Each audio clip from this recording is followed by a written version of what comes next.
Oh, dude. It's been a long time going, huh? It is. Let's get this done. Hell yeah, dude. Just have a little fun. Get some beers going. Hell yeah. You know. Oh, I see. Yeah, no problem. What do you need? Nope, I just got my quad bar.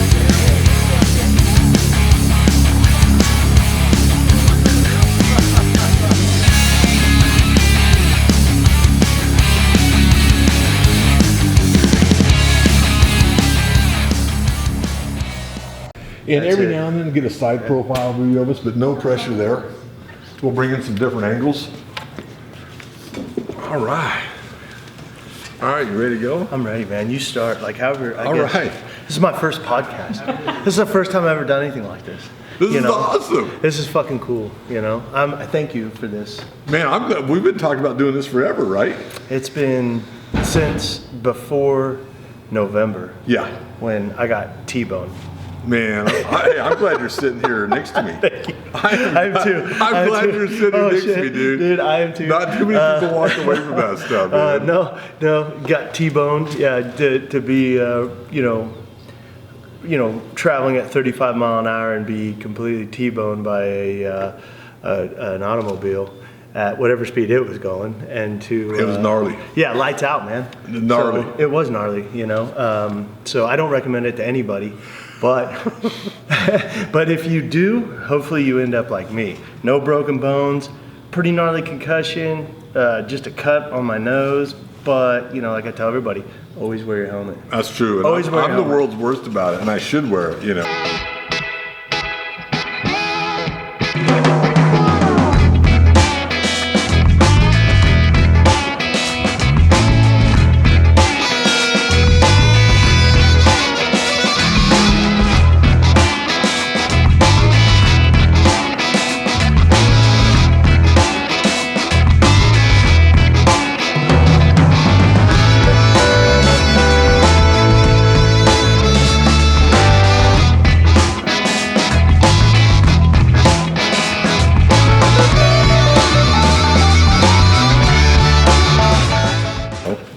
But we got BJ Rupp here from Good Times Moto. Hi. Good Times Motorcycle, actually, technically. Good Times Motorcycle Sales and Service, Hayes, Kansas. Hayes, Kansas. And 1007 Vine Street. he's got a lot of cool motorcycles in there. He's got a full service department. They do a kick-ass job. Yes. But we've been talking about, BJ and I have known each other for about 20 years or so. I got to give the credit to Don and Kim Newells, I think, Uncle the first Don one. and Kim. That's how I met you. Yep. But we've been wanting to do a podcast for a while, and basically we got BJ here. I'm Dave Goodwin with Chopper Rebellion Co. It's a new brand I just started, and basically the brand is about builders, riders, and just the culture of motorcycle. Just loving motorcycles, seeking that inner rebellion in yourself, and getting out and living and riding and doing the things we talk about. Just get on your bike and ride, whatever it is. Exactly. I dig the hell out of choppers, they're my thing, but I like all kinds of different motorcycles. Same here. So BJ and I decided to collaborate and do a podcast, and we're going to do more of these. So that's where we're at now, man. Yeah, that's it. That's where we're at. I'm glad you invited me into your beautiful shop. Thank man. you. I'm proud of this place. It's badass. I'm proud of it. Like, this is so a little background on the shop. This is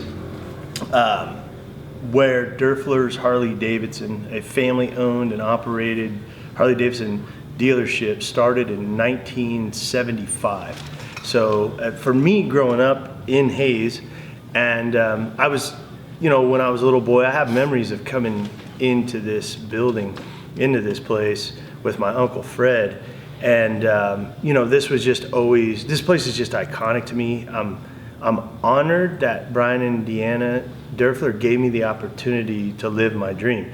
If it wasn't for them, this wouldn't happen. And I wanted to come back here to create what this weird vision that I have, like, of what I want to, cool, or I want to be this defunct independent Harley Davidson dealership where we're doing everything that the franchise dealers do as far as having things in place with the financing on motorcycles and selling the insurances with extended warranties, tire and wheel, gap coverage, parts and accessories, having all the parts and accessories that you sit there and you scroll the internet on. We can get it, we got it, and actually, with apparel, bringing in, I'm a stickler with that shit. Yeah, you got some nice apparel. Thank you. I think Top quality, of the quality stuff. Yeah, quality, and some of the prices I know aren't for our area, and I don't want to I hate that when people kind of put that on like central western Kansas. Well, no, man. I mean, people got, they need to be exposed to some of the higher end apparel that, like I always said, and I said this for years, like I want to work in it, I want to live in it, ride in it, like wear it every day, like fuck, totally.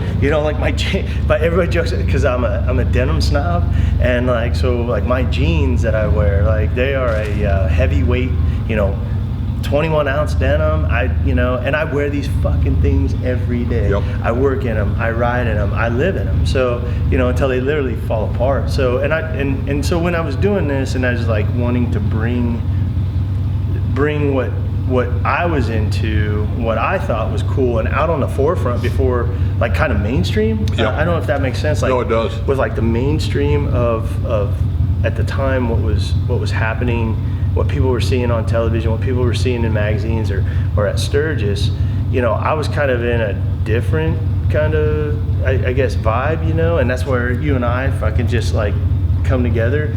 And so I kind of wanted to bring that here and introduce it to the motorcycle community here in Hayes or Western Kansas before, like, I guess I have where it's like, finally being like where we were like, oh dude, we were into that, like when it finally gets to be mainstream where everybody's like, oh dude, no, man, totally, dude. We were into that shit 5 years ago. So I'm feeling you, dude. I mean, if I could interject, man, when I first came, when my wife and I first came to your shop here, when I was walking around looking at the stuff on your shelves, I was freaking impressed, dude. I mean, you're carrying some bitchin' shit. Thank you. And it's just not run of the mill. I mean, it's high. If you look at all the apparel you carry, matter of fact, I told her that on the way home. I'm like, he carries some high quality stuff. Yes. Whether it's your denims, whether it's your, the different brands you carry. Right. It is some nice high quality stuff that you might see out on the West Coast in these mainstream areas. Right. But you got it right here in Western Kansas. Yes, bring it into the Midwest, into Kansas, where it's, or you would see it in maybe in Kansas City or Wichita. It's just not a ratty shop, right? Right. I mean, it's a classy, yes, that's what I want. Sexy shop, but has some old school rebel coolness to it. Yes, 100%. That's what I'm trying to accomplish. Yeah. And what I love too, dude, you talk about, like a defunct Harley Davidson shop. Mm-hmm. It's really cool. I mean, for all of you listening out there in the world, I mean, if you come here to Good Times Motorcycle, BJ offers financing, and you cannot believe the selection of motorcycles he has here. Heavy that's pretty on, cool. Heavy on Harleys because that's my past. And I love Harley Davidson motorcycles. I love them. Since I can remember, man. So, and I don't care what you ride. I mean, my guys, me and my guys, JJ and Casey, we don't give a shit what you ride. Just ride it. That's what's cool because we are riders. Like I was kind of talking about this the other day. I said, kind of, shame on me, but I kind of had to run a guy out of here because like it was, I just kind of, it was that I've developed this Southern California. We've talked about this. Southern California, like kind of got a little edge to these days. Like surfer, like locals only, man. Like if you're not out there shredding the waves, like beat it, kook. Well, and I kind of just shoot him along, man. I was like, dude, because this shop might. This motorcycle dealership, this shop, whatever we want to call it, is by riders for riders. Like, that's badass. We jam, dude. That's badass. Like, I live for it. Like, that's badass. And that's what, like, I get people on their bikes and go. Whether I've got to take them by the hand and show them, I'm all for it, man. I'm all about that. I just, there's too much right now. And in the past, there's just too many people that get into motorcycling and they don't give it a chance, or maybe they don't know, and they get out of it. Yeah, they've never given it a long enough chance to experience how it can move your soul. Exactly. Get in their blood. Yes. It's in their blood where they get it. Where they finally where they get it. Where exactly. they hit that mile or that hour, that certain hour of being on that bike where it's just like, yeah, damn. And when they get home, you're ready to go again. Yeah. Like no matter how sore you are, no matter. It's no like matter an how outer shitty, body experience. It is. 100%. It's like you're going down this 2-lane road all of a sudden, Yes. and you forget you're feeling so free, and there's so much freedom attached to it that you almost forget there's a motorcycle between your legs. You're moving through time and space. You don't feel the temperature. It's weird, Yes. man. I've been there. Yeah, it's trippy. It is. And I ask guys, like, when they always, like, the big test is that trip to the coast. Pick one. I don't give a shit if it's the East Coast or West Coast. But I always wondered that, because when it happens to me, is it the certain hour that you've been consecutively riding, or is it that mile where this detaches from this? Yeah. And you like it's like a runner's high. It is. Like you could detach and you like see yourself moving. And it's so fucking rad. I love it. Like, dude, it is so when you rad. experience it, you're hooked. Yeah. And I tell my wife that all the time, even down to the point of when you're washing your motorcycle. Yeah. And you're washing the tank and you're rubbing your hand along the side of that tank. It just reminds me of touching my wife's fine ass when I'm washing it. Hey, man. You know what I mean? Well, it's true. I mean, I love it. That goes hand in hand. But it comes back to what BJ said. I mean, I just created this new brand called Chopper Rebellion because I had Original Privateer before, which was a lot of dirt bike. Right. A lot of dirt bike related stuff. But I wanted something that was more motorcycle, more Harley Davidson. But at the same time, even though it's called Chopper Rebellion, I'm no different than BJ. I don't care what you ride. We have a garage full of Japanese motorcycles right now we're rebuilding. We're building some. That is cool. We're building a brat bike. We're building a little bobber. I can't wait to see it. Dude, I grew up on Japanese motorcycles when I was a kid, right? Yeah. We all started there. Yeah.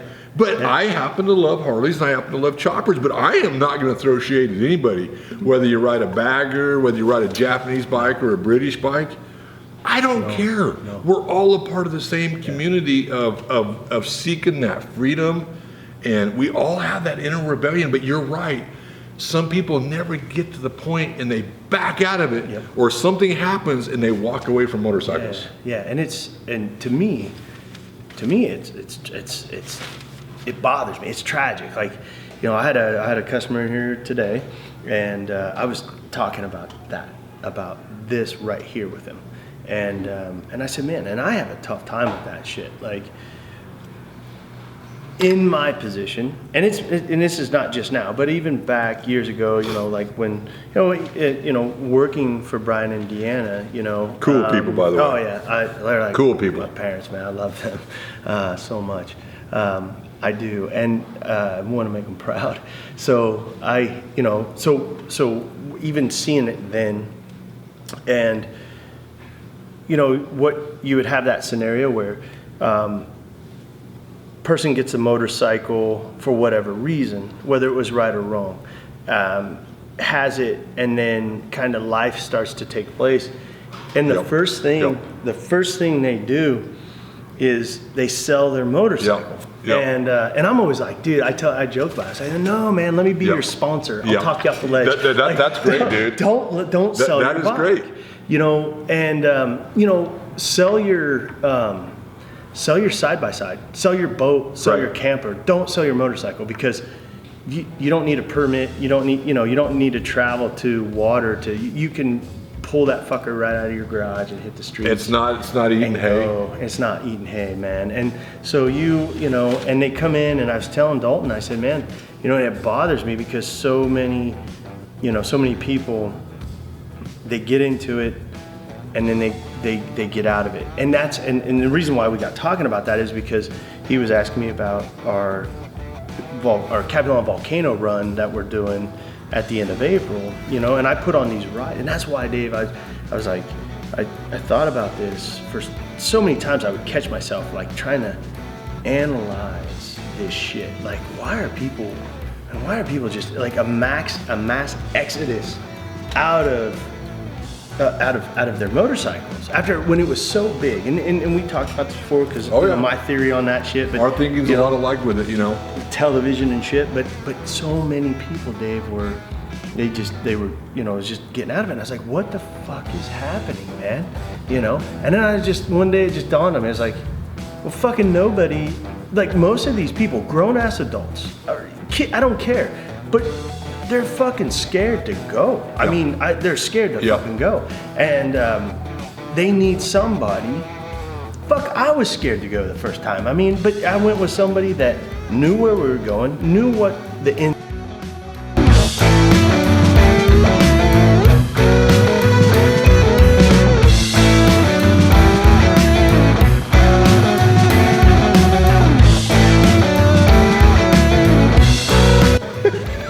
Right on, man. You heard it from him. BJ Rupp, Good Times Motorcycle, Hayes, Kansas.